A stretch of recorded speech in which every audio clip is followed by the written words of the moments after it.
انہی واقعات پر سورہ علق کی آیات 6 تا 19 نازل ہوئیں، اور اسی سورت کی پہلی 5 آیات نازل ہونے کے بعد سب سے پہلے اسلام کا اظہار نبی کریم صلی اللہ علیہ وسلم نے نماز ہی سے کیا تھا، اور کفار سے آپ کی مٹ بھیڑ کا آغاز بھی حرم میں آپ کے نماز پڑھنے سے ہوا تھا۔ آیات یہ ہیں: كلا إن الإنسان ليطغى أن رآه استغنى إن إلى ربك الرجعى أرأيت الذي ينهى عبدا إذا صلى أرأيت إن كان على الهدى أو أمر بالتقوى أرأيت إن كذب وتولى ألم يعلم بأن الله يرى كلا لئن لم ينته لنسفعا بالناصية ناصية كاذبة خاطئة فليدع ناديه سندع الزبانية كلا لا تطعه واسجد واقترب۔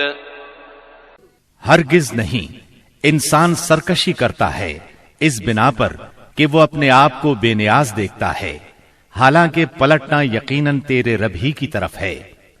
تم نے اس شخص کو دیکھا جو ایک بندے کو منع کرتا ہے جبکہ وہ نماز پڑھتا ہو، تمہارا کیا خیال ہے اگر وہ بندہ راہ راست پر ہو یا تقوی کی تلقین کرتا ہو؟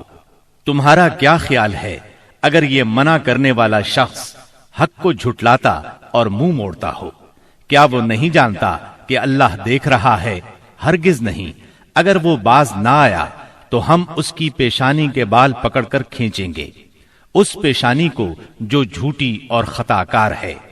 وہ بلا لے اپنے حامیوں کی ٹولی کو، ہم بھی عذاب کے فرشتوں کو بلا لیں گے۔ ہرگز نہیں، اس کی بات نہ مانو اور سجدہ کرو اور اپنے رب کا قرب حاصل کرو۔ آپ کے چچا ابو لہب کو آپ سے اس حد تک کدورت اور عداوت ہو گئی تھی کہ ہر جگہ آپ کے پیچھے پیچھے جاتا، اور جب بھی آپ کسی سے مخاطب ہوتے تو شور مچا دیتا، غلط ملط باتیں کر کے اس شخص کو بات سننے سے روک دیتا۔ دراصل نبی صلی اللہ علیہ وسلم کے بارے میں ابو لہب کا موقف شروع سے یہی تھا، جبکہ قریش نے اس وقت اس طرح کی بات سوچی بھی نہیں تھی۔ حج کے دنوں میں بھی ابو لہب نبی کریم صلی اللہ علیہ وسلم کو جھٹلانے کے لیے بازاروں اور اجتماعات میں آپ کے پیچھے لگا رہتا تھا۔ طارق بن عبداللہ محاربی کی روایت سے معلوم ہوتا ہے کہ یہ شخص صرف زبان سے جھٹلانے ہی پر اکتفا نہیں کرتا تھا بلکہ پتھر بھی مارتا تھا۔ ان پتھروں سے آپ کی ایڑیاں خون آلود ہو جاتی تھیں۔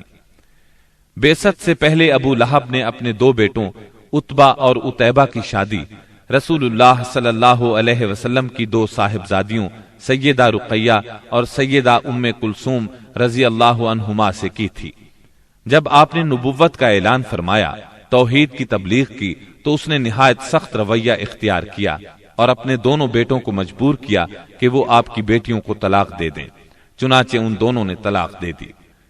اسی طرح جب نبی صلی اللہ علیہ وسلم کے دوسرے صاحبزادے عبداللہ کا انتقال ہوا تو ابو لہب کو اس قدر خوشی ہوئی کہ وہ دوڑتا ہوا اپنے دوستوں کے پاس پہنچا اور انہیں یہ خبر سنائی کہ محمد معاذ اللہ ابتر یعنی نسل بریدہ ہو گئے ہیں۔ ابو لہب کی بیوی ام جمیل بھی رسول اللہ صلی اللہ علیہ وسلم کی دشمنی میں اس سے پیچھے نہیں تھی۔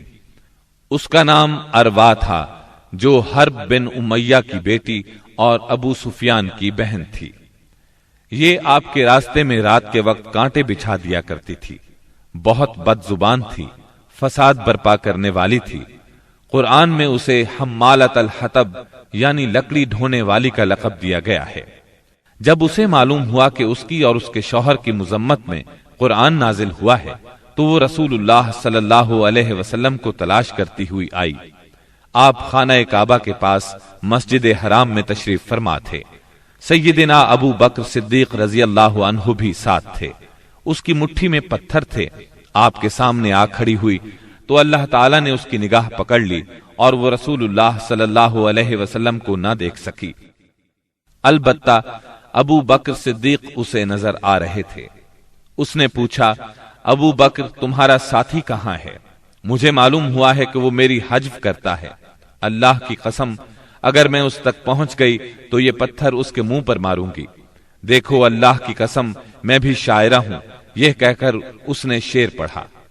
مزممن عصینا وامرہ ابینا ودینہ قلینا، ہم نے مزمم کی نافرمانی کی، اس کے امر کو تسلیم نہ کیا اور اس کے دین کو نفرت اور حقارت سے چھوڑ دیا۔ اس کے بعد وہ واپس چلی گئی۔ سیدنا ابو بکر صدیق رضی اللہ عنہ نے عرض کیا، اے اللہ کے رسول، کیا اس نے آپ کو دیکھا نہیں؟ آپ نے فرمایا، نہیں، اس نے مجھے نہیں دیکھا، اللہ نے اس کی نگاہ پکڑ لی تھی۔ بہرحال نبی صلی اللہ علیہ وسلم اپنی تبلیغ میں لگے رہے، مجمعوں اور محفلوں میں پہنچ کر اسلام کا پیغام دیتے رہے۔ آپ کتاب اللہ کی آیات پڑھتے اور سابقہ رسولوں نے جو پیغام دیا تھا وہی پیغام لوگوں کو سناتے۔ آپ فرماتے، یا قوم اعبدوا اللہ ما لکم من الہ غیرہ، اے میری قوم کے لوگو، اللہ کی عبادت کرو، اس کے سوا تمہارا کوئی معبود نہیں۔ اس کے ساتھ ہی آپ نے لوگوں کے سامنے کھلم کھلا اللہ کی عبادت شروع کر دی۔ چنانچہ آپ دن دہاڑے سارے لوگوں کے سامنے کعبہ کے صحن میں نماز پڑھتے۔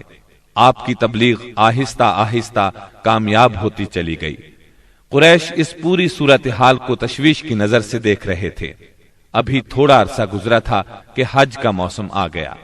کفار حاجیوں کے سلسلے میں پریشان ہو گئے، چنانچہ ان کی ایک جماعت ولید بن مغیرہ کے پاس آئی۔ یہ ان میں عمر رسیدہ اور مرتبے والا آدمی تھا۔ اس نے کہا، دیکھو حج کا موسم آ گیا ہے، اب ہر طرف سے لوگ تمہارے پاس آئیں گے اور وہ ان صاحب کا معاملہ سن ہی چکے ہیں، لہٰذا کوئی ایک رائے طے کر لو اور مختلف باتیں نہ کہنا، ورنہ ایک دوسرے کو جھٹلا بیٹھو گے۔ لوگوں نے کہا، تب پھر آپ ہی بتائیں ہمیں کیا کرنا چاہیے، کیا کہنا چاہیے؟ اس نے کہا، نہیں، بلکہ تم کہو میں سنوں گا۔ لوگوں نے کہا، اچھا تو ہم ان سے کہیں گے یہ کاہن ہے۔ یہ سن کر ولید بن مغیرہ نے جواب دیا، وہ کاہن نہیں ہے، ہم نے کاہنوں کو دیکھا ہے، اس میں نہ ان جیسی گنگناہٹ ہے نہ تک بندی۔ تب ان لوگوں نے کہا، ہم کہیں گے وہ پاگل ہے۔ ولید بن مغیرہ نے جواب دیا، وہ پاگل بھی نہیں ہے، ہم لوگ پاگل پن کو بھی پہچانتے ہیں، اس میں نہ پاگلوں کسی گھٹن ہے، نہ الٹی سیدھی حرکتیں، نہ بہکی بہکی باتیں۔ لوگوں نے کہا، تب پھر ہم کہیں گے وہ شاعر ہے۔ ولید بن مغیرہ بولا، وہ شاعر بھی نہیں ہے، ہمیں شعر و شاعری کی تمام قسمیں معلوم ہیں، وہ شاعر نہیں ہے۔ وہ بولے، اچھا تو ہم کہیں گے وہ جادوگر ہے۔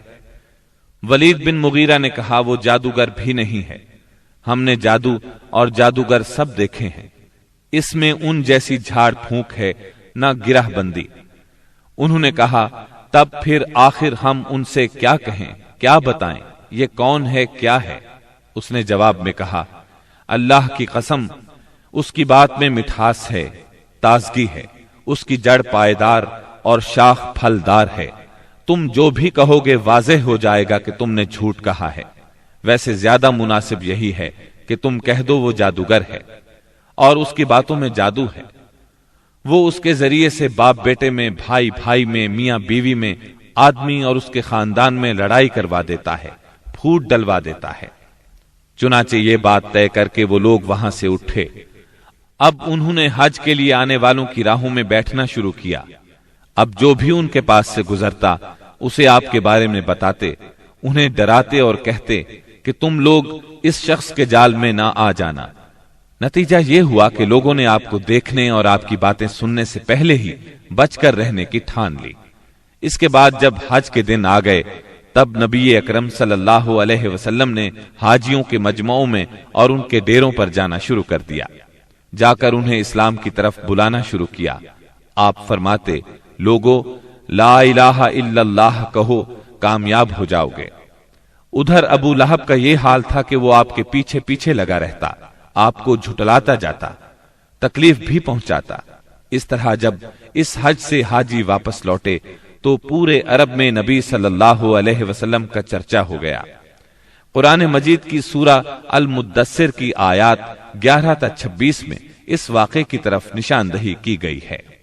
ذرني ومن خلقت وحيدا وجعلت له مالا ممدودا وبنين شهودا ومهدت له تمهيدا ثم يطمع أن أزيد كلا إنه كان لآياتنا عنيدا سأرهقه صعودا إنه فكر وقدر فقتل كيف قدر ثم قتل كيف قدر ثم نظر ثم عبس وبسر ثم أدبر واستكبر فقال إن هذا إلا سحر يؤثر إن هذا إلا قول البشر سأصليه سقر. چھوڑ دو مجھے اور اس شخص کو جسے میں نے اکیلا پیدا کیا، بہت سا مال اسے دیا، اس کے ساتھ ساتھ حاضر رہنے والے بیٹے دیے اور اس کے لیے ریاست کی راہ ہموار کی. پھر وہ طمع رکھتا ہے کہ میں اسے اور زیادہ دوں گا. ہرگز نہیں، وہ ہماری آیات سے عناد رکھتا ہے. میں تو اسے بہت جلد ایک کٹھن چڑھائی چڑھاؤں گا. اس نے سوچا اور کچھ بات بنانے کی کوشش کی تو رب کی مار اس پر. اس نے کیسی بات بنانے کی کوشش کی؟ ہاں، رب کی مار اس پر. اس نے کیسی بات بنانے کی کوشش کی؟ پھر لوگوں کی طرف دیکھا، پھر پیشانی سکیڑی اور منہ بنایا، پھر پلٹا اور تکبر میں پڑ گیا. آخر کار بولا کہ یہ کچھ نہیں ہے مگر ایک جادو جو پہلے سے چلا آ رہا ہے. یہ تو ایک انسانی کلام ہے. بہت جلد میں اسے دوزخ میں پھینک دوں گا. اسلام کی اشاعت بڑھ رہی تھی، لیکن اس کے ساتھ ساتھ قریش کا ظلم و ستم بھی شدید سے شدید تر ہوتا جا رہا تھا. پھر آپ ایک مخلص صحابی ارقم بن ابی ارقم رضی اللہ عنہ کے گھر میں تبلیغ کا کام کرنے لگے، یعنی وہ گھر آپ کی تبلیغ کا مرکز ٹھہرا. مسلمانوں کو اسلامی تحریک کے سب سے پہلے مرکز دار ارقم کا علم تھا. چنانچہ کوئی اجنبی شخص مسلمان ہونے کے لیے آتا تو اہل اسلام اسے بھی دار ارقم پہنچا دیا کرتے تھے. قریش کی سختیاں اور حالات جب ناقابل برداشت ہو گئے تو آپ نے اپنے اصحاب سے فرمایا، حبشہ کا بادشاہ اسہمہ نجاشی ایک انصاف پسند حکمران ہے اور اس کے ملک میں کسی پر ظلم نہیں ہوتا، لہٰذا تم حبشہ کی طرف ہجرت کر جاؤ. اس ہدایت کے مطابق رجب 5 نبوت میں صحابہ کرام کے پہلے قافلے نے ہجرت کی. اس میں 12 مرد اور 4 عورتیں تھیں اور ان کے امیر سیدنا عثمان بن عفان رضی اللہ عنہ تھے. ان کے ساتھ ان کی زوجہ محترمہ سیدہ رقیہ رضی اللہ عنہا تھی. یہ نبی اکرم صلی اللہ علیہ وسلم کی صاحبزادی تھی اور یہ سیدنا ابراہیم علیہ السلام اور سیدنا لوط علیہ السلام کے بعد پہلا گھرانہ تھا جس نے اللہ کے راستے میں ہجرت کی تھی. یہ لوگ رات کی تاریکی میں خاموشی سے نکلے اور جدہ کے جنوب میں واقع بحر احمر کی بندرگاہ شعیبہ کا رخ کیا. خوش قسمتی سے وہاں 2 تجارتی جہاز موجود تھے. یہ لوگ ان پر سوار ہو کر حبشہ پہنچ گئے. ادھر قریش کو ان کی روانگی کا علم ہوا تو مارے غیظ و غضب کے ان کا برا حال ہو گیا. فوراً آدمی دوڑائے گئے تاکہ ان حضرات کو پکڑا جا سکے اور خوب سزا دی جا سکے، یہاں تک کہ وہ اللہ کا دین چھوڑ دے. لیکن ان کے ساحل تک پہنچنے سے پہلے مسلمان سمندر میں دور جا چکے تھے، لہٰذا یہ لوگ ساحل سے نامراد واپس آ گئے. اس ہجرت کے کوئی 2 ماہ بعد رمضان 5 نبوت میں ایک روز رسول اللہ صلی اللہ علیہ وسلم مسجد حرام میں تشریف لائے. اس وقت وہاں قریش کے بہت سارے لوگ موجود تھے. ان میں ان کے سردار اور بڑے بڑے لوگ بھی تھے. آپ نے ان کے درمیان کھڑے ہو کر سورہ نجم کی تلاوت شروع کر دی. ایسا نفیس کلام انہوں نے پہلے کبھی نہیں سنا تھا. اب جو ان کے کانوں میں گونجا تو بے خود ہو گئے، دم بخود ہو کر سنتے رہ گئے. اس طرح خاموش اور ساکت ہو گئے کہ آپ کو روکنے کا ہوش بھی نہ رہ گیا. بلکہ سورت کے آخر میں جب ڈانٹ ڈپٹ والی آیات آئیں تو ان کے دل کانپ گئے، ہوش اڑ گئے، اور جو ہی آپ نے یہ حکم سنایا کہ فَاسْجُدُوا لِلَّهِ وَاعْبُدُوا، یعنی اللہ کے لیے سجدہ کرو اور اس کی عبادت کرو، تو سب کے سب سجدہ ریز ہو گئے. کسی کو اس حکم ربانی سے سرتابی کا یارہ نہ رہا. امام بخاری رحمت اللہ علیہ نے سیدنا عبداللہ بن مسعود رضی اللہ عنہ سے روایت کی ہے کہ نبی صلی اللہ علیہ وسلم نے سورہ نجم پڑھی، پھر سجدہ کیا تو قوم کا کوئی فرد نہ بچا جس نے سجدہ نہ کیا ہو۔ ایک آدمی نے ایک مٹھی کنکری یا مٹی کی لی اور اس کو اپنے چہرے کے اوپر تک لے گیا اور کہا، میرے لیے یہی کافی ہے۔ بعد میں نے دیکھا کہ وہ حالت کفر میں مارا گیا۔ یہ امیہ بن خلف تھا جو بدر کے دن مارا گیا۔ گویا اس وقت جتنے لوگ تھے ان میں سے بس ایک امیہ بن خلف ایسا تھا جس نے مکمل طور پر سجدہ نہیں کیا، البتہ ایک مٹھی میں کنکریاں لے کر اپنی پیشانی تک لے گیا۔ اس نے سجدہ کرنے والوں کا بس اس حد تک ساتھ دیا تھا۔ اس واقعے کی خبر حبشہ پہنچ گئی، یعنی تمام قریش کے سجدہ کرنے کی خبر۔ اس پر مسلمانوں نے سمجھا کہ وہ سب کے سب مسلمان ہو گئے ہیں۔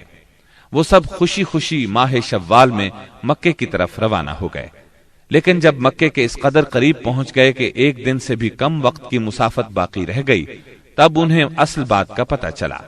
اس پر کچھ لوگ تو وہیں سے واپس حبشہ چلے گئے اور کچھ چھپ چھپا کر یا کسی کی پناہ لے کر مکہ آ گئے۔ اس کے بعد مسلمانوں پر قریش کی سختیاں اور زیادہ بڑھ گئیں، کیونکہ ایک طرف تو انہوں نے بے خودی میں مسلمانوں کے ساتھ سجدہ کر دیا تھا، اس کا انہیں بہت پچھتاوا تھا۔ دوسری طرف مسلمانوں کے ساتھ نجاشی بہت اچھا سلوک کر رہا تھا، اس کی انہیں جلن اور کڑھن تھی۔ اس لیے رسول اللہ صلی اللہ علیہ وسلم نے فرمایا، تم لوگ دوبارہ حبشہ ہجرت کر جاؤ۔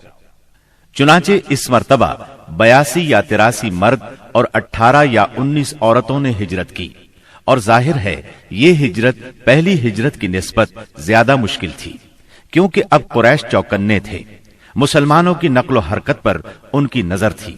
یہ اور بات ہے کہ مسلمان ان سے زیادہ چوکنے، با حکمت اور ٹھوس قدم اٹھانے والے ثابت ہوئے، اور ان کی تمام تر پکڑ دھکڑ کے باوجود حبشہ کی طرف نکلنے میں کامیاب ہو گئے۔ اس ہجرت سے قریش کے گھر گھر میں کوہرام مچ گیا، کیونکہ قریش کے بڑے چھوٹے خاندانوں میں سے کوئی ایسا نہیں تھا جس کے چشم و چراغ ان مہاجرین میں شامل نہ ہو۔ کسی کا بیٹا گیا تھا تو کسی کا داماد، کسی کی بیٹی گئی تھی تو کسی کا بھائی اور کسی کی بہن۔ ابو جہل کے بھائی سلمہ بن حشام، اس کے چچا زاد 2 بھائی، اس کی چچا زاد بہن ام سلمہ، ابو سفیان کی بیٹی ام حبیبہ، عتبہ کے بیٹے اور ہند جگر خور کے سگے بھائی ابو حذیفہ، سہیل بن عمرو کی بیٹی سہلہ، عثمان بن عفان، ان کی اہلیہ رقیہ بنت رسول اللہ صلی اللہ علیہ وسلم، زبیر بن عوام، مصعب بن عمیر، عبد الرحمن بن عوف، ابو سلمہ مخزومی، عثمان بن مظعون، جعفر بن ابی طالب اور ان کی زوجہ اسماء بنت امیس رضی اللہ عنہم وغیرہ۔ اس طرح قریب قریب تمام سرداران قریش اور مشہور دشمنان اسلام کے جگر گوشے دین کی خاطر گھر بار چھوڑ کر نکل کھڑے ہوئے تھے۔ اس لیے کوئی گھرانہ ایسا نہ تھا جو اس واقعے سے متاثر نہ ہوا ہو۔ قریش پر یہ بات بہت گراں گزری کہ مسلمان ان سے بچ کر ایک ایسی جگہ جا پہنچے ہیں جہاں ان کی جان اور مال کو کوئی خطرہ نہیں ہے۔ چنانچہ انہوں نے ان حضرات کی واپسی کا منصوبہ تیار کیا۔ عمرو بن عاص اور عبداللہ بن ربیہ کو حبشہ بھیجا۔ یہ دونوں اس وقت مشرک تھے۔ انہوں نے حبشہ پہنچ کر منصوبے کے مطابق سب سے پہلے پادریوں سے ملاقاتیں کی اور انہیں تحفے تحائف دیے، پھر بااثر انداز میں دلیل دے کر اپنی آمد کا مقصد بتایا۔ انہوں نے ان کا ساتھ دینے کا وعدہ کر لیا۔ اس کے بعد یہ دونوں نجاشی کے پاس آئے، اسے بھی تحائف پیش کیے، پھر اصل مقصد کی بات شروع کی۔ انہوں نے کہا، اے بادشاہ، آپ کے ملک میں ہمارے کچھ ناسمجھ لوگ بھاگ آئے ہیں۔ انہوں نے اپنی قوم کا دین چھوڑ دیا ہے اور آپ کے دین میں بھی داخل نہیں ہوئے، بلکہ ایک نیا دین ایجاد کیا ہے۔ اس کو ہم جانتے ہیں نہ آپ، اس لیے ہمیں آپ کی خدمت میں ان کی قوم کے بڑوں یعنی ان کے والدین، چچاؤں اور ان کے قبیلے کے لوگوں نے بھیجا ہے تاکہ آپ انہیں واپس بھیج دیں، کیونکہ وہ لوگ ان پر نگران ہیں اور ان کی خامی اور خرابی کو سب سے اچھی طرح سمجھتے ہیں۔ جب ان کی یہ بات پوری ہو گئی تو منصوبے کے مطابق پادریوں نے بھی ان کی تائید کی، ہاں میں ہاں ملائی۔ نجاشی نے ان کی باتیں غور سے سنی، لیکن سوچے سمجھے اور دیکھے بھالے بغیر فیصلہ نہیں کیا۔ اس نے سوچا دوسرے فریق کی بھی بات سنی جائے کہ وہ کیا کہتے ہیں، تبھی حق واضح ہو سکے گا۔ چنانچہ اس نے مسلمانوں کو بلا لیا اور ان سے پوچھا، یہ کیسا دین ہے جس کی وجہ سے تم لوگ اپنی قوم سے الگ ہو گئے ہو، لیکن نہ میرے دین میں داخل ہوتے ہو اور نہ ان ملتوں ہی میں سے کسی کے دین میں داخل ہوئے ہو؟ اس کے جواب میں سیدنا جعفر بن ابی طالب رضی اللہ عنہ نے فرمایا، اے بادشاہ، ہم جاہلیت والی قوم تھے، بتوں کو پوجتے تھے، مردار کھاتے تھے، برائیاں کرتے تھے، قرابت داروں سے ناتا توڑتے تھے، پڑوسیوں سے بدسلوکی کرتے تھے۔ ہم میں جو طاقتور ہوتا تھا وہ ہمارے کمزور کو کھا جاتا تھا۔ ہم اس حالت میں تھے کہ اللہ تعالیٰ نے ہم ہی میں سے ایک رسول بھیجا۔ ہم پہلے سے اس کے عالی نسب، سچائی، امانت اور پاک دامنی کو اچھی طرح جانتے تھے۔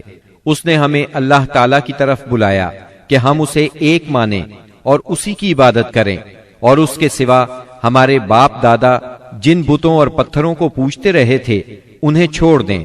اس نے ہمیں سچ بولنے، امانت ادا کرنے، قرابت جوڑنے، پڑوسی سے اچھا سلوک کرنے، حرام کاری اور خون ریزی سے باز رہنے کا حکم دیا، بے حیائی کے کاموں سے، جھوٹ بولنے سے، یتیم کا مال کھانے سے اور پاک دامن عورتوں پر جھوٹی تہمت لگانے سے منع کیا۔ اس نے ہمیں یہ بھی حکم دیا کہ ہم صرف ایک اللہ کی عبادت کریں، اس کے ساتھ کسی کو شریک نہ کریں۔ اس نے ہمیں نماز، زکوٰۃ اور روزے کا حکم دیا۔ اس موقع پر سیدنا جعفر رضی اللہ عنہ نے اسلام کے اور بہت سے احکام گنوائے، پھر کہا، ہم نے اس پیغمبر کو سچا مانا، اس پر ایمان لائے، اس کی پیروی کی اور اس کے لائے ہوئے دین میں اس کی اطاعت کی۔ چنانچہ ہم نے ایک اللہ کی عبادت کی، اس کے ساتھ کسی کو شریک نہیں کیا، اور جو چیزیں اس نے حرام بتائیں انہیں حرام مانا، جو چیزیں اس نے حلال بتائیں ان کو حلال مانا۔ بس اس پر ہماری قوم ہم سے بگڑ گئی۔ اس نے ہم پر ظلم و ستم کا بازار گرم کر دیا، ہمیں ہمارے دین سے پھیرنے کے لیے فتنوں اور سزاؤں سے دوچار کیا، تاکہ ہم اللہ کی عبادت چھوڑ کر پھر سے بت پرستی کی طرف پلٹ جائیں، اور جن گندی چیزوں کو حلال سمجھتے تھے انہیں پھر حلال سمجھنے لگے۔ جب انہوں نے ہم پر بہت ظلم و تشدد کیا، زمین ہم پر تنگ کر دی، ہمارے اور ہمارے دین کے درمیان رکاوٹ بن گئے، تو ہم نے آپ کے ملک کی راہ لی اور آپ کو دوسروں پر ترجیح دی اور آپ کی پناہ میں رہنے کو پسند کیا، اور آپ سے اے بادشاہ یہ امید کی کہ آپ کے ہاں ہم پر ظلم نہیں کیا جائے گا۔ سیدنا جعفر رضی اللہ عنہ کی یہ تقریر سن کر نجاشی نے کہا، کچھ قرآن پڑھ کر سناؤ۔ اس پر سیدنا جعفر رضی اللہ عنہ نے سورہ مریم کی ابتدائی آیات تلاوت کی۔ نجاشی ان آیات کو سن کر اس قدر رویا کہ اس کی داڑھی تر ہو گئی، اور تمام پادری بھی اس قدر روئے کہ ان کے صحیفے تر ہو گئے۔ پھر نجاشی نے کہا، یہ کلام اور وہ کلام جو عیسیٰ علیہ السلام لے کر آئے تھے دونوں ایک ہی طاق شمع سے نکلے ہوئے ہیں۔ اس کے بعد اس نے قریش کے دونوں نمائندوں سے مخاطب ہو کر کہا، تم لوگ چلے جاؤ، اللہ کی قسم میں انہیں تمہارے حوالے نہیں کر سکتا، اور نہ ان کے خلاف کوئی چال چلی جا سکتی ہے۔ دوسرے دن عمرو بن عاص نے ایک خطرناک ترین تدبیر اختیار کی۔ نجاشی سے جا کر کہا، اے بادشاہ، یہ لوگ عیسیٰ علیہ السلام کے بارے میں ایک بڑی بات کہتے ہیں۔ اس پر نجاشی نے پھر مسلمانوں کو بلوایا اور سیدنا عیسیٰ علیہ السلام کے بارے میں سوال کیا۔ سیدنا جعفر رضی اللہ عنہ نے فرمایا، ہم ان کے بارے میں وہی بات کہتے ہیں جو نبی صلی اللہ علیہ وسلم لے کر آئے ہیں، یعنی وہ اللہ کے بندے ہیں، اس کے رسول، اس کی روح اور اس کا وہ کلمہ ہے جسے اللہ نے کنواری پاک دامن مریم علیہ السلام کی طرف القاء کیا تھا۔ اس پر نجاشی نے زمین سے تنکا اٹھایا اور کہا، اللہ کی قسم، جو کچھ تم نے کہا ہے اس سے عیسیٰ علیہ السلام اس تنکے کے برابر بھی بڑھ کر نہیں تھے۔ چنانچہ تم لوگ میرے ملک میں امن اور چین سے رہو، جو تمہیں گالی دے گا اس پر تاوان لگایا جائے گا۔ مجھے سونے کا پہاڑ ملے تو بھی میں گوارا نہیں کروں گا کہ تم میں سے کسی کو ستایا جائے۔ اس کے بعد اس نے حکم دیا کہ قریش کے نمائندوں کو ان کے تحفے واپس کر دیے جائیں۔ چنانچہ یہ دونوں صاحبان منہ لٹکائے واپس مکہ لوٹ آئے اور مسلمانوں نے وہاں اچھے دیار میں اچھے ہمسائے کے ساتھ قیام کیا۔ بہرحال مشرکین کی چال ناکام ہو گئی۔ یہ بات ان کی سمجھ میں آ گئی کہ وہ مسلمانوں سے عداوت اپنے دائرہ اختیار میں رہ کر ہی کر سکتے ہیں، لیکن پھر اس کے مقابلے میں انہوں نے ایک خوفناک بات سوچی۔ دراصل انہیں اچھی طرح احساس ہو گیا تھا کہ اس مسئلے سے نمٹنے کے لیے ان کے سامنے دو ہی راستے رہ گئے ہیں، یہ کہ رسول اللہ صلی اللہ علیہ وسلم کو طاقت کے ذریعے تبلیغ سے روک دیں یا پھر آپ کے وجود ہی کا صفایا کر دیں۔ تاہم دوسری صورت ان کے لیے بہت مشکل تھی، اس لیے کہ ابو طالب آپ کے محافظ تھے اور وہ مشرکین کے عزائم کے سامنے آہنی دیوار تھے۔ اس لیے یہی مفید سمجھا گیا کہ ابو طالب سے دو باتیں کی جائیں۔ اس تجویز کے بعد سرداران قریش ابو طالب کے پاس گئے اور بولے، اے ابو طالب، آپ ہمارے درمیان بہت عزت اور شرف والے ہیں۔ ہم نے آپ سے گزارش کی کہ اپنے بھتیجے کو روکیے، لیکن آپ نے نہیں روکا۔ آپ یہ بات یاد رکھیں، ہمارے آباء و اجداد کو گالیاں دی جاتی ہیں، ہم برداشت نہیں کر سکتے۔ ہماری عقلوں کو اور سمجھ بوجھ کو حماقت کہا جائے، ہمارے خداؤں کی عیب جوئی کی جائے، یہ ہم ہرگز برداشت نہیں کر سکتے۔ آپ انہیں روک لیجئے، ورنہ پھر ہم آپ سے اور ان سے ایسی جنگ چھیڑ دیں گے کہ ایک فریق کا صفایا ہو کر رہے گا۔ ابو طالب پر اس زوردار دھمکی کا بہت زیادہ اثر ہوا۔ انہوں نے رسول اللہ صلی اللہ علیہ وسلم کو بلا کر کہا، بھتیجے، تمہاری قوم کے لوگ میرے پاس آئے تھے اور ایسی ایسی باتیں کہہ گئے ہیں، اب مجھ پر اور خود اپنے آپ پر رحم کرو۔ اس معاملے میں مجھ پر اتنا بوجھ نہ ڈالو جو میرے بس سے باہر ہے۔ یہ سن کر رسول اللہ صلی اللہ علیہ وسلم نے خیال فرمایا کہ اب ان کے چچا بھی ان کا ساتھ چھوڑ رہے ہیں، وہ بھی ان کی مدد نہیں کریں گے، قریش کے مقابلے میں کمزور پڑ گئے ہیں۔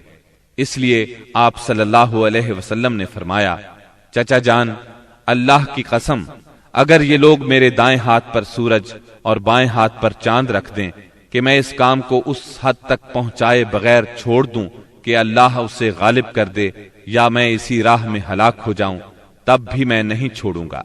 ان الفاظ کے ساتھ ہی آپ کی آنکھوں میں آنسو آ گئے اور وہاں سے اٹھ گئے۔ واپس جانے لگے تو ابو طالب نے پکارا اور سامنے آ کر کہا، بھتیجے جاؤ، جو چاہو کہو کرو، اللہ کی قسم میں تمہیں کبھی بھی کسی بھی وجہ سے نہیں چھوڑ سکتا۔ پھر یہ اشعار کہے، والله لن يصلوا إليك بجمعهم حتى أوسد في التراب دفينا فاصدع بأمرك ما عليك غضاضة وأبشر وقر بذاك منك عيونا۔ اللہ کی قسم، وہ لوگ تم تک اپنی جمعیت سمیت بھی ہرگز نہیں پہنچ سکتے یہاں تک کہ میں مٹی میں دفن کر دیا جاؤں۔ تم اپنی بات کھلم کھلا کہو، تم پر کوئی قید نہیں، تم خوش ہو جاؤ اور تمہاری آنکھیں اس سے ٹھنڈی ہو جائیں۔ سابقہ دھمکی کے باوجود جب قریش نے دیکھا کہ رسول اللہ صلی اللہ علیہ وسلم اپنا کام کیے جا رہے ہیں تو وہ جان گئے کہ ابو طالب رسول اللہ صلی اللہ علیہ وسلم کو نہیں چھوڑ سکتے، بلکہ اس بارے میں قریش سے جدا ہونے اور ان سے دشمنی مول لینے تک کو تیار ہیں۔ تو وہ لوگ ولید بن مغیرہ کے لڑکے عمارہ کو ساتھ لے کر ابو طالب کے پاس پہنچے اور ان سے یوں عرض کیا، اے ابو طالب، یہ قریش کا سب سے بانکا اور خوبصورت جوان ہے، آپ اسے لے لیں، اس کی دیت اور نصرت کے آپ حقدار ہوں گے، آپ اسے اپنا لڑکا بنا لیں، یہ آپ کا ہوگا۔ آپ اپنے بھتیجے کو ہمارے حوالے کر دیں، اس بھتیجے کو جس نے آپ کے آباء و اجداد کے دین کی مخالفت کی ہے، آپ کی قوم کا شیرازہ منتشر کر رکھا ہے اور ان کی عقلوں کو حماقت سے دوچار بتلایا ہے، ہم اسے قتل کریں گے، بس یہ ایک آدمی کے بدلے میں ایک آدمی کا حساب ہے۔ ابو طالب نے اس پر ان سے کہا، اللہ کی قسم، کتنا برا سودا ہے جو تم مجھ سے کر رہے ہو، تم اپنا بیٹا مجھے دیتے ہو کہ میں اسے کھلاؤں پلاؤں اور پالوں پوسوں، جبکہ میرا بیٹا مجھ سے طلب کرتے ہو کہ اسے قتل کر دو، اللہ کی قسم یہ نہیں ہو سکتا۔ اس پر نوفل بن عبد مناف کا پوتا متم بن عدی بولا، اللہ کی قسم، اے ابو طالب، تم سے تمہاری قوم نے انصاف کی بات کہی ہے اور جو صورت تمہیں ناگوار ہے اس سے بچنے کی کوشش کی ہے، لیکن میں دیکھتا ہوں کہ تم ان کے سلسلے میں کسی بات کو قبول نہیں کرنا چاہتے۔ اس کی بات کے جواب میں ابو طالب نے کہا، اللہ کی قسم تم لوگوں نے میرے ساتھ انصاف کی بات نہیں کی، بلکہ تم بھی میرا ساتھ چھوڑ کر میرے مخالف لوگوں کی مدد پر تلے بیٹھے ہو۔ اگر یہی بات ہے تو ٹھیک ہے، جو چاہو کرو۔ اس گفتگو کی ناکامی کے بعد قریش کا ظلم و ستم حد سے بڑھ گیا۔ تکالیف دینے کا سلسلہ پہلے سے کئی گنا زیادہ اور سخت تر ہو گیا۔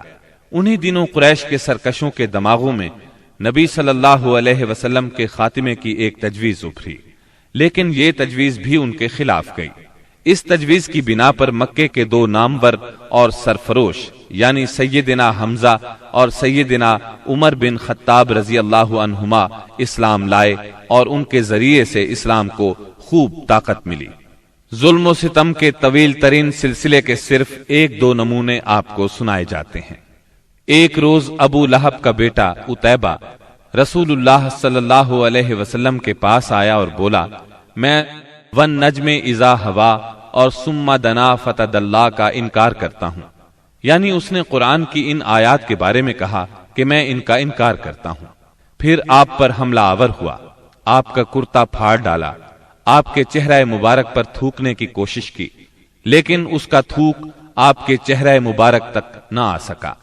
اس موقع پر نبی کریم صلی اللہ علیہ وسلم نے اس کے حق میں یوں بد دعا فرمائی، اے اللہ اپنے کتوں میں سے کوئی کتا اس پر مسلط کر دے۔ رسول اللہ صلی اللہ علیہ وسلم کی یہ بد دعا قبول ہوئی، اور وہ اس طرح کہ ایک مرتبہ عتیبہ قریش کے کچھ لوگوں کے ساتھ سفر پر گیا۔ قافلے نے ملک شام کے مقام زرقاء میں پڑاؤ ڈالا تو رات کے وقت ایک شیر قافلے کے نزدیک آیا۔ اس نے پورے قافلے کے گرد چکر لگایا۔ عتیبہ نے اس شیر کو دیکھا تو بولا، ہائے میری تباہی، اللہ کی قسم یہ مجھے کھا جائے گا۔ محمد نے مجھے بد دعا دی تھی، دیکھو میں شام میں ہوں، اس نے مکے میں رہتے ہوئے مجھے مار ڈالا۔ اس وقت تو شیر چلا گیا۔ لوگوں نے عتیبہ کو دلاسا دیا کہ فکر کرنے کی کوئی بات نہیں۔ پھر اس کی حفاظت کی خاطر اس کے چاروں طرف جانور کھڑے کر دیے، تاکہ اگر رات کے وقت شیر آ جائے تو عتیبہ کی بجائے کسی جانور کو کھا لے، عتیبہ کی طرف رخ نہ کرے۔ اس کے باوجود عتیبہ کی گویا جان نکلی جا رہی تھی۔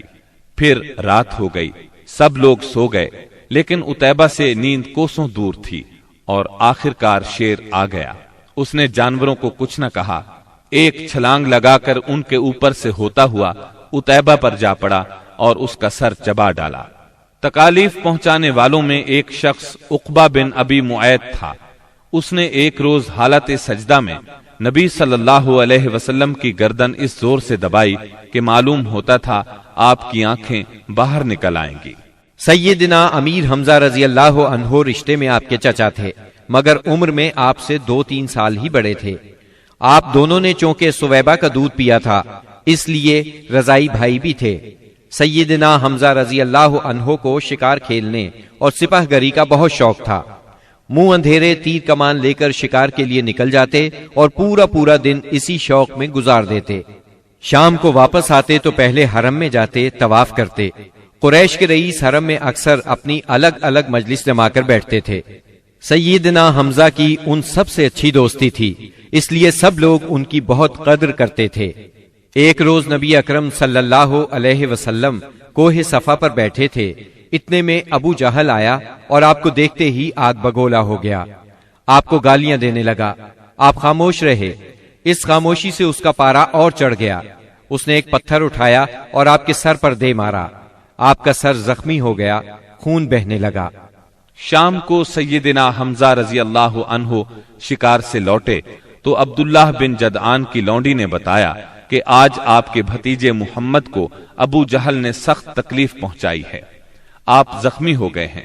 سیدنا حمزہ رضی اللہ عنہ نے یہ سنا تو غصے سے بھڑک اٹھے، آخر آپ ان کے قریبی عزیز تھے۔ سیدھے ابو جہل کے پاس گئے اور بولے، تو میرے بھتیجے کو گالی دیتا ہے، حالانکہ میں اسی کے دین پر ہوں۔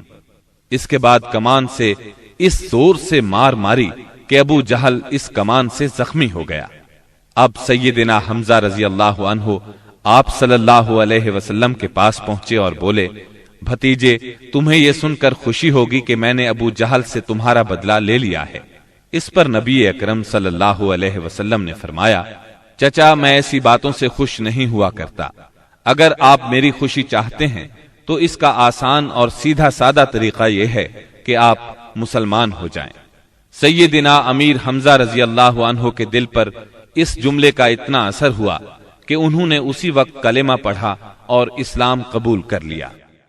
سیدنا حمزہ رضی اللہ عنہ کے ایمان لانے کے 3 دن بعد سیدنا عمر بن خطاب بھی اسلام لے آئے۔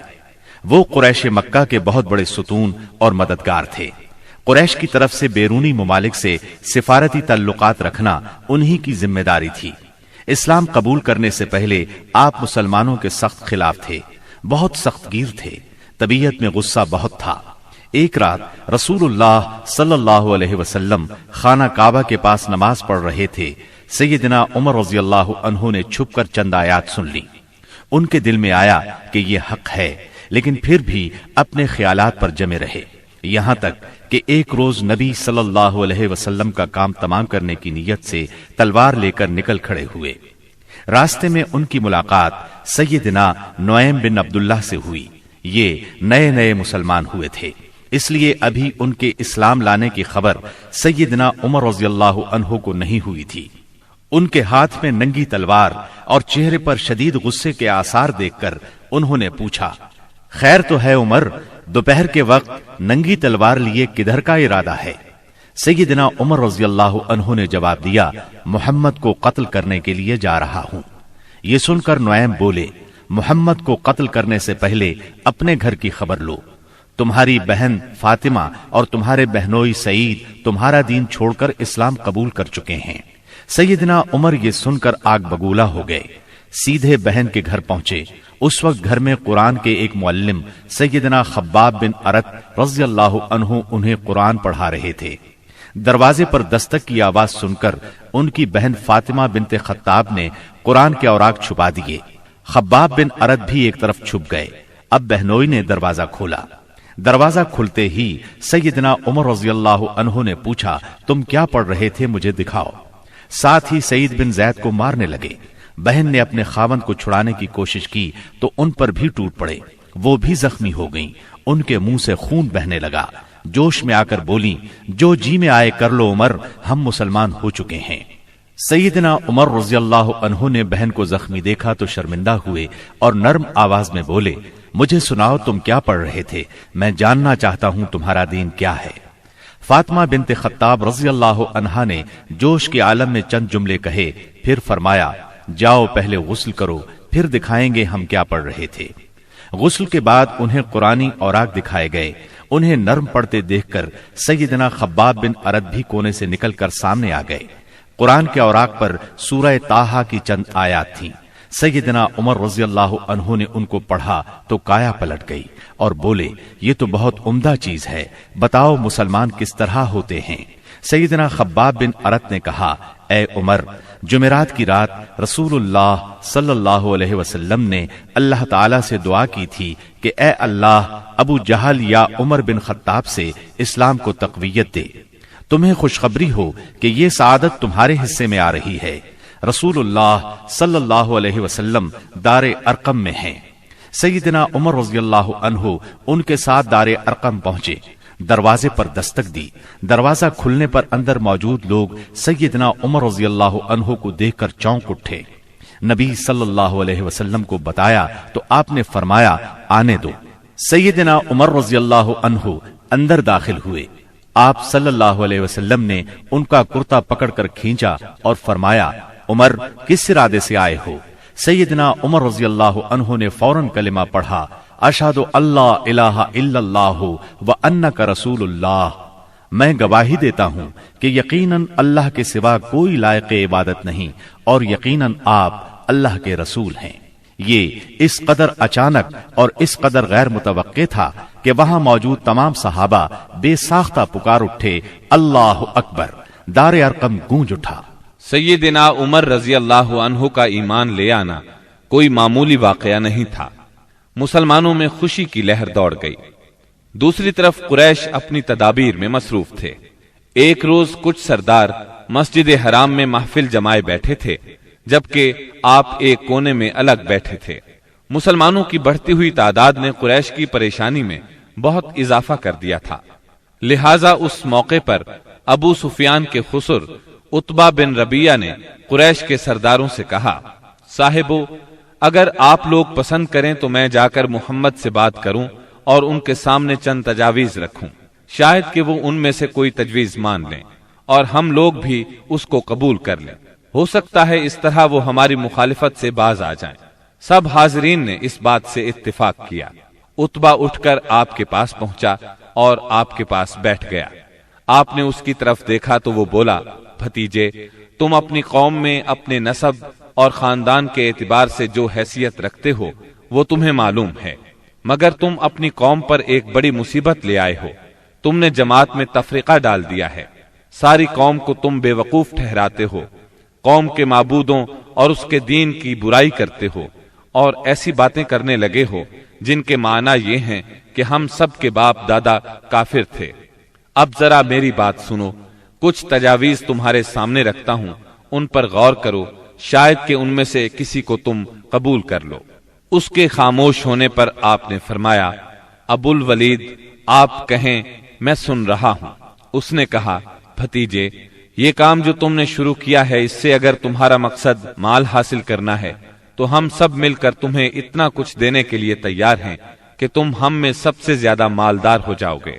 اگر اس سے اپنی بڑائی چاہتے ہو تو ہم تمہیں اپنا سردار بنانے کے لیے تیار ہیں، کسی معاملے کا فیصلہ تمہارے بغیر نہیں کیا کریں گے۔ اگر بادشاہت ہی چاہتے ہو تو ہم تمہیں اپنا بادشاہ بنا لیتے ہیں، اور اگر تم پر کوئی جن آتا ہے جسے تم خود دور کرنے پر قادر نہیں ہو تو ہم بہترین طبیبوں سے اپنے خرچ پر تمہارا علاج کروا دیتے ہیں۔ عتبہ یہ باتیں کرتا رہا، آپ خاموشی سے سنتے رہے۔ جب وہ اپنی کہہ چکا تب آپ نے فرمایا، اچھا اب میری سنو۔ اس کے بعد آپ نے بسم اللہ الرحمن الرحیم پڑھ کر سورہ حامیم السجدہ کی تلاوت شروع کی۔ عتبہ اپنے دونوں ہاتھ پیچھے زمین پر ٹکائے سنتا رہا۔ جب آپ نے آیت سجدہ یعنی آیت نمبر 38 پر پہنچ کر سجدہ کیا، پھر سر اٹھا کر فرمایا، اے ابو الولید، میرا جواب آپ نے سن لیا، اب آپ جانیں اور آپ کا کام۔ ان آیات مبارکہ کا ترجمہ بھی آپ سن لیں جو رسول صلی اللہ علیہ وسلم نے عتبہ کے سامنے اس کی باتوں کے جواب میں پڑھی۔ شروع اللہ کے نام سے جو بہت مہربان نہایت رحم والا ہے۔ حامیم، یہ اتاری ہوئی ہے بڑے مہربان بہت رحم والے کی طرف سے۔ ایسی کتاب ہے جس کی آیتوں کی واضح تفصیل کی گئی ہے، اس حال میں کہ قرآن عربی زبان میں ہے، اس قوم کے لیے جو جانتی ہے۔ خوشخبری سنانے والا اور ڈرانے والا ہے، پھر بھی ان میں سے اکثر نے منہ پھیر لیا اور وہ سنتے ہی نہیں۔ اور انہوں نے کہا کہ تو جس کی طرف ہمیں بلا رہا ہے، ہمارے دل تو اس سے پردے میں ہیں اور ہمارے کانوں میں گرانی ہے، اور ہم میں اور تجھ میں ایک حجاب ہے۔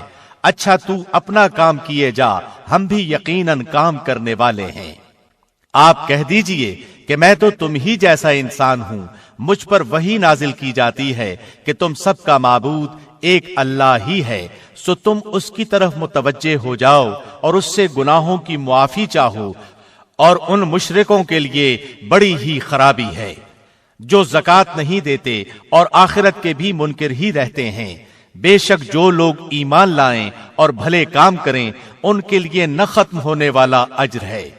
آپ کہہ دیجئے کہ کیا تم اس اللہ کا انکار کرتے ہو اور تم اس کے شریک مقرر کرتے ہو جس نے 2 دن میں زمین پیدا کر دی؟ سارے جہانوں کا پروردگار وہی ہے، اور اس نے زمین میں اس کے اوپر سے پہاڑ گاڑ دیے اور اس میں برکت رکھ دی، اور رہنے والوں کی غذاؤں کی تجویز بھی اسی میں کر دی، صرف 4 دن میں، ضرورت مندوں کے لیے یکساں طور پر۔ پھر آسمان کی طرف متوجہ ہوا اور وہ دھواں سا تھا، پس اسے اور زمین سے فرمایا کہ تم دونوں خوشی سے آؤ یا ناخوشی سے۔ دونوں نے عرض کیا ہم بخوشی حاضر ہیں۔ پس 2 دن میں 7 آسمان بنا دیے اور ہر آسمان میں اس کے مناسب وحی بھیج دی، اور ہم نے آسمان دنیا کو چراغوں سے زینت دی اور نگہبانی کی، یہ تدبیر اللہ غالب و دانا کی ہے۔ اب بھی یہ روگرداں ہوں تو کہہ دیجئے کہ میں تمہیں اس کڑک سے ڈراتا ہوں جو مثل عادیوں اور سمودیوں کی کڑک کے ہوگی۔ حبشہ میں قریش بری طرح ناکام ہو گئے۔ دوسری طرف وہاں شاہ حبشہ نے مسلمانوں کے ساتھ اعلیٰ ترین سلوک کیا، انہیں وہاں رہنے کی کھلی آزادی دی۔ ادھر مکہ معظمہ میں سیدنا حمزہ اور سیدنا عمر بن خطاب رضی اللہ عنہما نے اسلام قبول کر لیا۔ ان تمام باتوں کی بنا پر کفار کا زور ٹوٹنے لگا۔ دوسری طرف آپ کی تبلیغی کوششوں سے مسلمانوں کی تعداد میں روز بروز اضافہ ہوتا جا رہا تھا اور قبائل میں بھی اسلام پھیلتا جا رہا تھا۔ اس صورتحال نے قریش کو مجبور کیا کہ وہ نئے سرے سے حالات کا جائزہ لیں اور اسلام کی بڑھتی ہوئی مقبولیت میں مزید اضافہ نہ ہونے دیں۔ چنانچہ قریش مکہ ایک جگہ جمع ہوئے۔ مشورے کے بعد بنی ہاشم اور بنی مطلب سے معاشرتی قطع تعلق کا فیصلہ کیا۔ ایک قرارداد لکھی گئی، اس پر حلف لیا گیا، اس میں طے پایا کوئی شخص بنو ہاشم اور بنو مطلب سے شادی بیاہ کے تعلقات نہ رکھے، کسی قسم کا لین دین نہ کرے، نہ کھانے پینے کی چیزیں ان کے ہاتھ فروخت کرے، نہ ان سے بولے چالے، جب تک کہ محمد قتل کے لیے ان کے حوالے نہیں کر دیے جاتے۔ اس قرارداد کو اہمیت دینے کے لیے اس کو کعبے کے اندر لٹکا دیا گیا۔ دوسرے قبائل خاص طور پر بنو کنانہ بھی اس معاہدے میں شریک ہو گئے۔ اس طرح یہ اور مضبوط ہو گیا۔ اس معاہدے کی کتابت بغیز بن عامر بن ہاشم نے کی تھی۔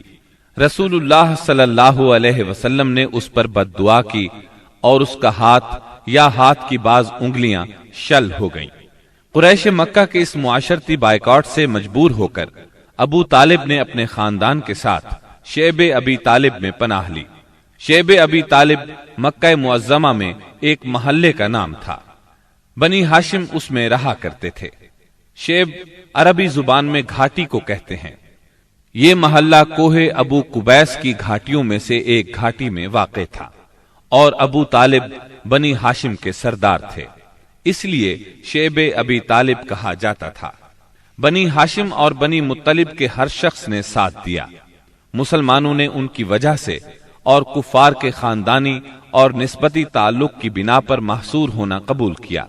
بنو ہاشم میں سے صرف ابو لہب نے قریش مکہ کا ساتھ دیا اور وہ شہر ہی میں مقیم رہا۔ بنو ہاشم اور بنو مطلب کے 3 سال اس گھاٹی میں گزرے۔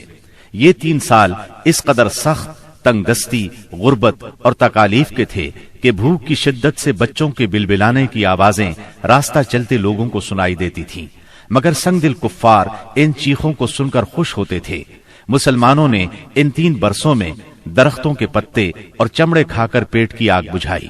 سعد بن ابی وقاص رضی اللہ عنہ فرماتے ہیں، میں بھوکا تھا، اتفاق سے رات کے وقت میرا پاؤں کسی چیز پر پڑا، میں نے اس چیز کو اٹھایا اور نگل گیا، مجھے اب تک معلوم نہیں کہ وہ کیا چیز تھی۔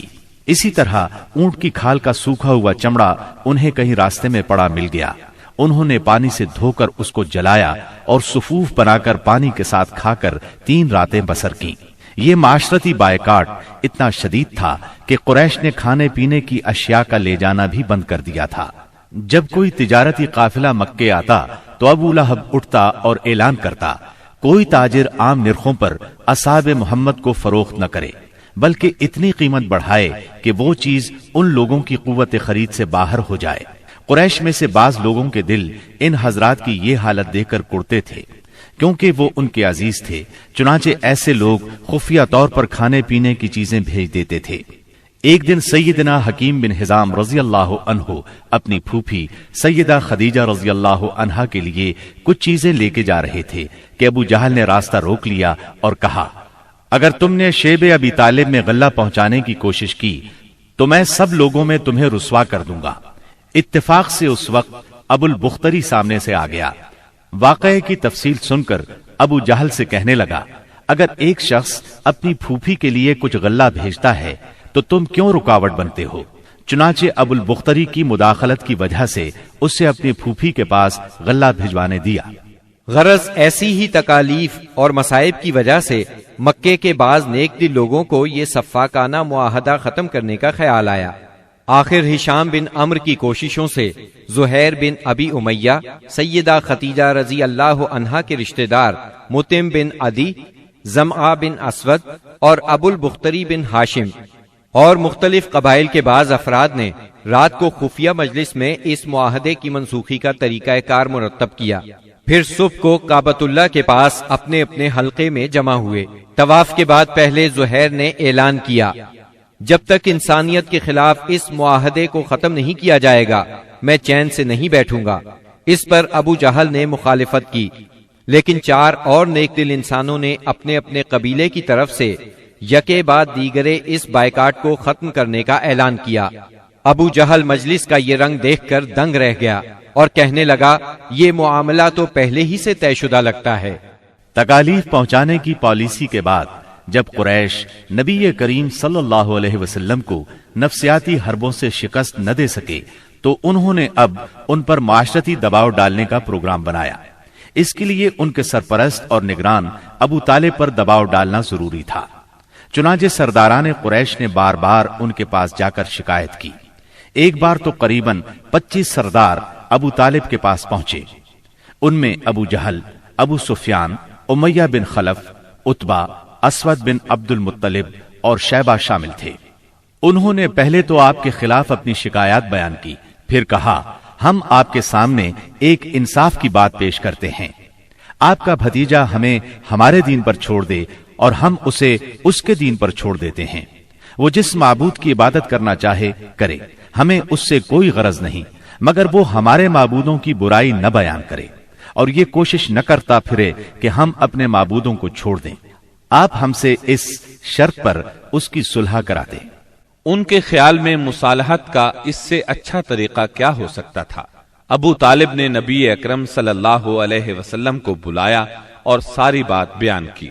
آپ نے جواب میں فرمایا، چچا جان، میں تو ان کے سامنے ایک ایسا کلمہ پیش کرتا ہوں جسے اگر یہ جان لیں تو پورا عرب ان کے تابع اور عجم ان کا جزیہ گزار ہو جائے گا۔ اس پر ان لوگوں نے کہا، تم ایک کلمہ کہتے ہو، ہم ایسے 10 کلمے کہنے کو تیار ہیں، مگر یہ تو بتاؤ وہ کلمہ کیا ہے؟ آپ نے جواب میں فرمایا، لا الہ الا اللہ۔ اس پر وہ سب غصے اور تکبر سے اٹھ کھڑے ہوئے۔ اس وقت وہ جو باتیں کہتے ہوئے وہاں سے نکلے، ان کا ذکر قرآن کریم کی سورہ سعد کی آیات 1 تا 7 میں آیا ہے۔ صاد والقرآن ذی الذکر بل الذین کفروا فی عزة وشقاق كم أهلكنا من قبلهم من قرن فنادوا ولا تحين مناص وعجبوا أن جاءهم منذر منهم وقال الكافرون هذا ساحر كذاب أجعل الآلهة إلها واحدا إن هذا لشيء عجاب وانطلق الملأ منهم أن امشوا واصبروا على آلهتكم إن هذا لشيء يراد ما سمعنا بهذا في الملة الآخرة إن هذا إلا اختلاق۔ صاد، اس نصیحت والے قرآن کی قسم، بلکہ کفار غرور و مخالفت میں پڑے ہوئے ہیں۔ ہم نے ان سے پہلے بھی بہت سی امتوں کو تباہ کر ڈالا تو انہوں نے ہر چند چیخ پکار کی، لیکن وہ وقت چھٹکارے کا نہ تھا، اور کافروں کو اس بات پر تعجب ہوا کہ انہی میں سے ایک انہیں ڈرانے والا آ گیا اور کہنے لگے کہ یہ تو جادوگر اور جھوٹا ہے۔ کیا اس نے اتنے سارے معبودوں کا ایک ہی معبود کر دیا؟ واقعی یہ بہت ہی عجیب بات ہے۔ ان کے سردار یہ کہتے ہوئے چلے کہ چلو جی اور اپنے معبودوں پر جمے رہو، یقیناً اس بات میں کوئی غرض ہے۔ ہم نے تو یہ بات پچھلے دین میں بھی نہیں سنی، کچھ نہیں، یہ تو صرف من گھڑت ہے۔ نبی اکرم صلی اللہ علیہ وسلم اور آپ کے صحابہ کرام رضی اللہ عنہم کو اس مصیبت سے نجات تو مل گئی، لیکن قریش کے 3 سالہ بائیکاٹ نے بہت سے حضرات کی صحت برباد کر دی تھی۔ آپ شہر میں تشریف لائے ہی تھے کہ آپ کے چچا ابو طالب بیمار پڑ گئے اور چند روز بعد ہی وفات پا گئے۔ صحیح بخاری میں مسیب رحمت اللہ علیہ سے مروی ہے کہ جب ابو طالب کی وفات کا وقت آیا تو نبی کریم صلی اللہ علیہ وسلم ان کے پاس تشریف لے گئے۔ اتفاق سے اس وقت ابو جہل اور عبداللہ بن ابی امیہ بھی ابو طالب کی عیادت کے لیے موجود تھے۔ رسول اللہ صلی اللہ علیہ وسلم نے فرمایا، چاچا جان، آپ لا الہ الا اللہ کہہ دیجئے، بس ایک کلمہ جس کے ذریعے میں اللہ تعالی کے پاس آپ کے لیے حجت پیش کر سکوں گا۔